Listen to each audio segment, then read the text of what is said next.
We're just excited about all the program success. And we're ready to get started. Thanks, Zach. Go Cards.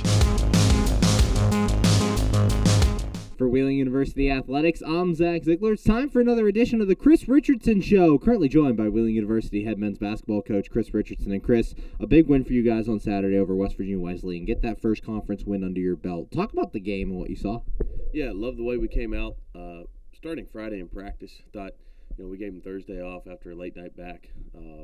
Got back about 1 in the morning on Thursday from Wednesday night's game at Elkins. Fought through some snow on the way back, and so took Thursday off to kind of refresh, recover, and then Friday came out in practice and really got after it. Guys were great, worked mostly on us and focused a little bit on Wesleyan. Certainly guarded their actions, went over their personnel, but focused on getting back to who we are, touching back on our identity, and I thought we carried that over to the game really from the start of Saturday's game, executing offensively, being in the stance defensively, swarming to the ball when it goes up, off the glass, everybody going and gang rebounding. And so really love the way that we responded. We talk about reaction, first response, and reaction can be really emotional and undisciplined, and response is a little more disciplined and thought out. It can go a little bit further when you respond, and so really proud of our response. And one of the keys to your guys' success was efficiency. You always talk about seeing the ball go into the net. You guys did that a lot throughout the day. Talk about how you guys were able to be so efficient and take good shots. It starts with getting stops defensively, right? So you can get out and get an advantage in transition. Once you get an advantage, we're really big, hey, get the advantage, keep the advantage, right? They put 2 on the ball, get the ball out, get it moving. Now we're going to have 2-on-1 defender somewhere. And the whole key to offense is finding that 2-on-1 and exploiting that 2-on-1. And I thought our guys just played really together. We passed the ball well from the get-go. I think the first possession of the game, we ran an action. We didn't score out of the action, but we played out of it, made a couple extra passes, and we ended up with a layup just because we passed the ball. And so that really set the tone. When you move the ball, you pass the ball, you get great shots. And 15 to 30 from 3, that never hurts. But it was, we're always going to take a ton of threes. We got to make sure they're the right threes. And the right threes for us are paint touch threes, extra pass threes, and we took a lot of those on Saturday. And your defense has been one of your keys all season long. You hold them to 28 points in the first half. How big was that to keep them down early and be able to build that lead? Yeah, that's where everything starts for us, and it's going to have to start that way all year.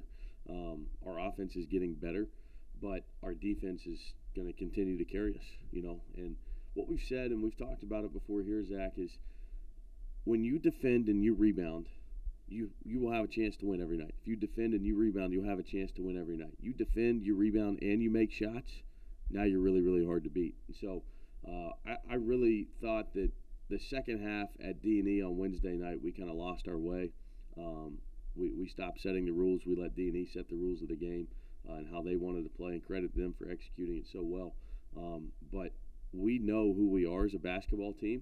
And sometimes they just need a little bit of a subtle reminder with some film and, just getting back to who we are. And so Friday, that was the message, and we carried it out to the practice floor and then carried it out to the game floor that, everything starts for us on the defensive end, and really proud of our defensive effort on Saturday for 40 minutes. And Will Gabbert's had a big year all year, but he's really stepped up this past week, 2 double-digit performances. Talk about him and kind of his growth throughout the season. Yeah, if you go down to the gym right now, it wouldn't surprise me to see him in there. He's in there all the time. Just an everyday guy. As we've said for 4 years, he's an everyday guy. He spends extra time in the gym. He gets in there with teammates. He's a great leader.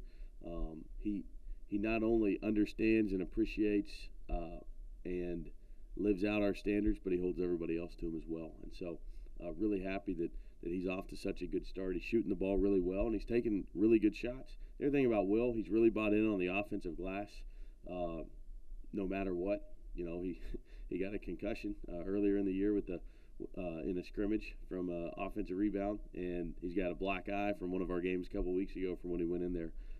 But that's what he's being asked to do, and so he's been really good shooting the ball. He's been a great communicator and a great team defender on the defensive end, and he's really done a lot for us in the paint around the basket. There's been times where we've played small, and he's kind of been our big man, so to speak, and he's bought into that. So that's what you expect from seniors, and the best thing for for us with Will is that we've got so many young guys that are looking up and seeing that example, and you hope and you believe that one day they're going to do the exact same thing when they're in his shoes. Currently joined by Wheeling University head men's basketball coach Chris Richardson. And Chris, at the end of that game, you got to get some of your depth in the game. William Chichua got in, a couple other guys as well. Talk about how important that is to get those guys those minutes. It's good. I mean, it's good when they go in and they make baskets, right? They feel good. It's also good when they go in and make mistakes because they learn from it, you know. And so any chance we get to showcase our depth and get as many guys in the game as possible is great. And, you know, it gives us something that they can learn from, that we can teach from. And then the best part about that is, you know, Will makes that basket and everybody on the bench is going nuts. We've got a group that really cheers for each other. And so moments like that just kind of drive that home. And this week, 2 tough matchups coming up. West Virginia State here on Wednesday, then you move to Charleston on Saturday. Focusing on State, talk about the matchup and kind of what you're seeing. Yeah, I mean, Brian Poor's won 400-plus games. He's been there forever. He's a legend. He's won a ton of games, man, and a lot of championships, and just a great coach. And he's always got great players. And this year they're no different. You know, they haven't missed a beat. They're really, really good defensively. I mean, really good defensively. And then they can get out and go in transition in the half court. They're very efficient. They got a lot of size. We obviously do not. So we're going to have to find a way to neutralize their size on both ends of the court. But we've got to make sure that, you know, we take what we do and our identity and make that how the game is played for 40 minutes. And I know Coach Poor is telling his team the same thing, that they've got to do the same thing. So it's going to be kind of a battle of wills. We're excited.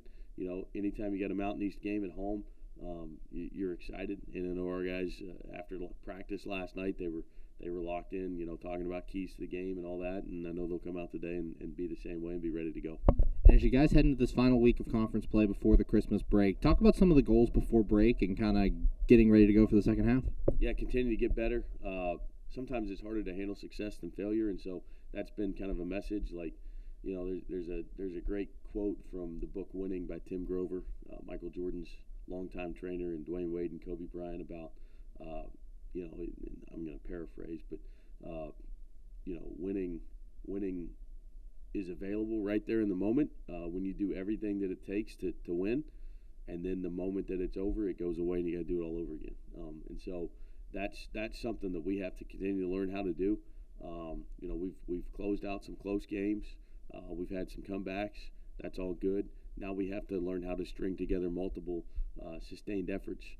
You know, instead of win one, lose one, try to get on a streak. And so that starts with practice and just our daily approach and doing our job on a daily basis, whether that's recovering, getting treatment, getting extra shots in the gym, getting extra conditioning and lifting in, and certainly having great practices. And so that's where we're at right now. Just kind of focus on that step of the journey and hope that the work you put in, you know, showcases itself on Wednesday night on the game floor.